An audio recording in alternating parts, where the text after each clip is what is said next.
No ar, Minuto da Unicidade, com o pastor Tony de Souza.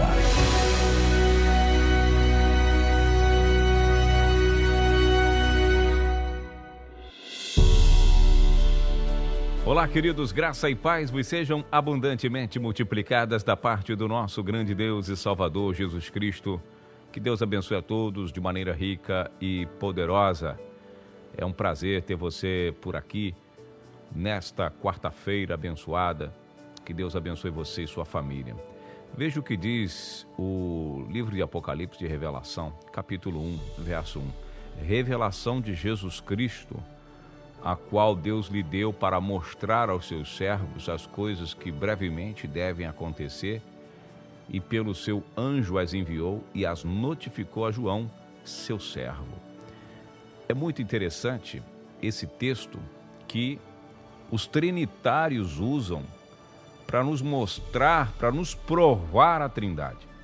Veja que interessante nós analisarmos assim com calma esse texto. Inclusive, essa semana eu participei de uma live, de uma entrevista num canal assim, muito conhecido no YouTube nesta área teológica, o Arena Apologética, e essa pergunta o apresentador fez para mim, né? O entrevistador fez para mim. Ele fala: Pastor Tony, me diz uma coisa. Está aqui, ó, a revelação que Jesus Cristo recebeu de Deus. Então, tanto o trinitariano quanto o dualista, né, que é o unitarista, eles olham para esse texto e têm uma visão literal desse texto. E o livro de Apocalipse, nós precisamos tomar muito cuidado com esse livro. Inclusive, eu falava isso no debate, eu falava para os teólogos que debatiam comigo: vocês estão literalizando o que não é para deixar literal. O livro de Apocalipse ele é carregado de simbologia, figura de linguagem. Tudo isso nós não podemos. A Bíblia não é um livro de romance, não é um livro de ficção, não é um livro que a interpretação dela vai além da interpretação do português que nós conhecemos. Aliás, quando é para interpretar o português correto, a semântica, né, ali correta do texto, eles não fazem.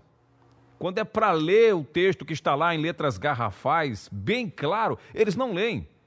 Mas onde, pastor? Em que momento isso? Por exemplo, lá em João, capítulo 14, que ele fala: eu vou rogar ao Pai para dar, né, enviar o Consolador, né? Ele vos enviará outro Consolador, Consolador esse, né, o Espírito da Verdade, que o mundo não pode ver nem receber, mas vocês já conhecem. Eles pulam essa parte do texto, o contexto direto, eles pulam. Vocês já conhecem porque habita com vocês e vai estar em vocês.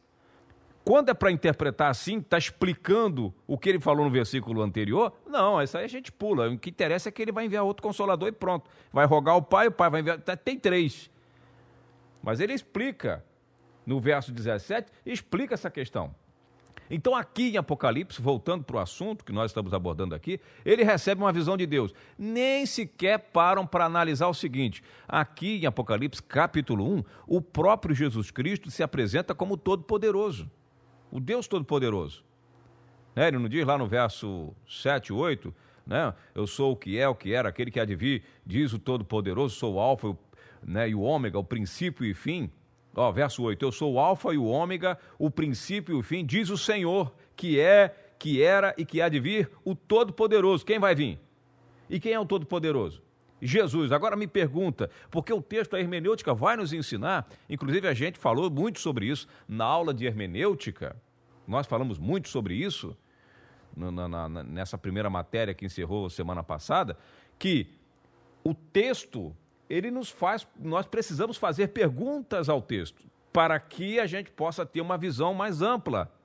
E a gente precisa recorrer ao contexto imediato, contexto amplo. Veja aqui, Apocalipse capítulo 1, revelação de Jesus Cristo, o qual Deus lhe deu. Se Jesus Cristo é o Todo-Poderoso, aqui a gente já está falando num cenário diferente daqui de baixo.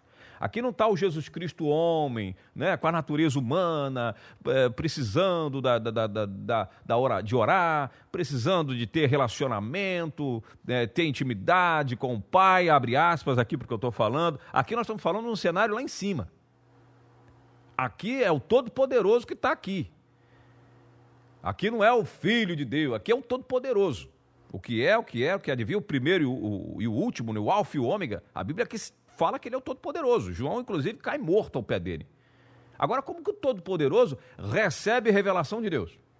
Se o Todo-Poderoso precisa ser revelado, precisa de uma revelação que Deus deu para poder ele mostrar a João, você está entendendo? Aonde as perguntas ao texto nos levam a refletir? O problema é que num debate, em cima daquela pressão psicológica, as pessoas às vezes até ignoram esses pontos, esses detalhes, que são muito importantes. Já também, né, considerando que os outros debatedores trinitários, eles tentam explicar como que eles vão explicar. Quer dizer, a divindade, o Todo-Poderoso, o Santo, precisando de uma revelação. Se ele precisa de uma revelação, ele não é onisciente. Se ele precisa de revelação lá em cima, então tiremos a onisciência de Jesus.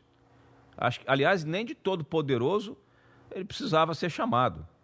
Porque se ele precisa que venha alguém e revele para ele o que vai acontecer, então ele não é Todo-Poderoso.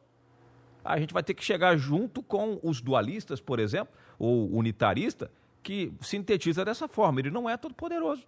Ele é praticamente como se fosse ali um ajudante, ali alguém, um coadjuvante, um ator coadjuvante ali no cenário celestial. Como diz o Testemunho de Jeová, um sócio minoritário. Vai rebaixando até não dá mais. Até chama ele de Miguel, vamos dizer assim. Então, meus irmãos, trinitariano não pode usar esse texto para poder falar aqui, ó, Deus revelou para Jesus. Não tem, se ele está em forma humana, se ele está aqui embaixo, né, se ele está, vamos dizer assim, limitado, até existe aí como é que eu posso dizer, uma forma de argumentar, mas se já está lá em cima, já ocupando a posição de Todo-Poderoso, como ele próprio fala, eu sou o alvo, o que era, o que há de vir o Todo-Poderoso. E aí nós temos que ver o seguinte, o Todo-Poderoso vai vir, e quando você faz uma exegese desse assunto, você vai ver quem vai vir aqui julgar as nações em Apocalipse 19. É o próprio Cristo. Ele fala assim, ó, todo poder me foi dado do céu e da terra. Se ele tem todo poder, então ele é todo-poderoso. Pronto, isso ele fala quando foi ressuscitado. É o primeiro ponto. Dito isto, como resolver essa temática? Como eu disse lá para o Elton lá no programa, eu disse, olha, é uma figura de linguagem. É o estilo literário dos autores sacros que não mudou. Simples assim. Figura de linguagem, simbologia, manteve a mesma essência que tem lá nos evangelhos. E quando você vai buscar a identidade do Filho, o próprio João vai dizer, 1 João 5,20, o Filho é o verdadeiro Deus, é a vida eterna. Identifica. Não fica só na questão do Filho. O autor dos Hebreus vai dizer que o Filho é Deus. Capítulo 1. Se me falar a memória, verso 8 também de Hebreus 1. Então, meus queridos, prezados e amigos e irmãos, nós estamos aqui com essa proposta de chamar você para reflexão. A partir desta revelação, é que você vai pavimentando, né, o seu estudo, você vai buscando mais informações e vai pregando esta mensagem. Precisamos somar forças, precisamos nos unir. Os trinitarianos estão se unindo contra os unicistas. Declararam guerra contra nós. Nós precisamos apoiar aqueles que estão de frente. Quem são os homens que estão pregando contra esse sistema? Quem são os homens que estão colocando a cara para bater? Esquece denominação agora, aí, esquece sua placa da sua igreja.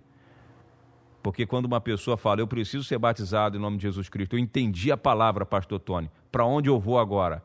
Imediatamente, mas é quase que imediato. Se eu não sei para quem enviar, se eu não conheço ninguém na determinada região, eu já procuro saber qual é a igreja que tem lá, aí eu vou procurar saber qual é a placa que tem, quem pode ir pregar. E, aliás, nem procuro saber quem é a placa, eu procuro saber quem é o ministro do evangelho ou a igreja que representa o nome naquela região, e não me importa se é a igreja A, a denominação B, se é grande, se é pequena. Então, acho que a gente precisa ter essa consciência de que, não, se não for da minha igreja, se a igreja unicista não lava o pé, então não dá. Se a igreja unicista aqui não põe o véu, ela é uma igreja que está precisando ainda de muitas coisas, eu não quero nem me misturar. Se a igreja unicista aqui ela não guarda o sábado, para mim também não serve. Eles não pensam assim. Os trinos não pensam dessa forma. Todo mundo se une contra a gente. Todo mundo se une para dizer, não canta mais as músicas do Voz da Verdade, não compra mais as suas músicas, não apoia mais essa banda e pronto, acabou.